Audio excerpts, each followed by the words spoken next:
పిల్లలు మట్టితో చేసిన గణపతితో చేసిన పండగ చేసుకుంటున్న ఒక వైరల్ వీడియోకి 70 లక్షల వ్యూస్ వచ్చాయి. కానీ దీని వెనుక ఉన్న అసలు విషయం గురించి ఎవ్వరూ మాట్లాడట్లేదు.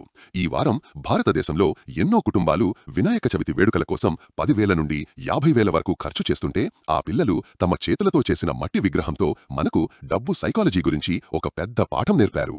దీన్నే హెడోనిక్ అడాప్టేషన్ అంటారు. ఇది ఒక సైకాలజీ ట్రాప్. అంటే ఎక్కువ డబ్బు ఖర్చు చేస్తే ఎక్కువ ఆనందం వస్తుందని మనం అనుకుంటాం, కానీ అది నిజం కాదు.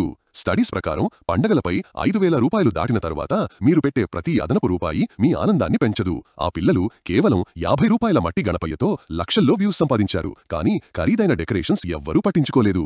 ఎక్కువ బడ్జెట్ పెడితేనే మంచి అనుభూతి వస్తుంది అని మీ బ్రెయిన్ మిమ్మల్ని మోసం చేస్తుంది. దీన్నే లగ్జరీ ట్రాప్, కాగ్నిటివ్ బయాస్ అంటారు. మనీ స్మార్ట్ టేక్అవే: ఏ పండక్కి ఖర్చు చేసే ముందుగా ఒక ఫిక్స్డ్ బడ్జెట్ పెట్టుకోండి. భావోద్వేగాలతో కాదు. మిమ్మల్ని మీరు ప్రశ్నించుకోండి, రెండింతల ఎక్కువ ఖర్చు చేస్తే రెండింతల ఎక్కువ సంతోషం వస్తుందా? ఖరీదైన అలంకరణల కన్నా అనుభవాలపై దృష్టి పెట్టండి. ఆ పిల్లలు నిరూపించారు, డబ్బు కన్నా సృజనాత్మకతే ఎప్పుడూ గొప్పది. పండగల కోసం మీ ఎమర్జెన్సీ ఫండును ఖాళీ చేయకండి. ఉత్తమమైన జ్ఞాపకాలకు అయ్యే ఖర్చు చాలా తక్కువ. చుక్కాని: మీ ఆర్థిక ప్రగతికి దిక్సూచి.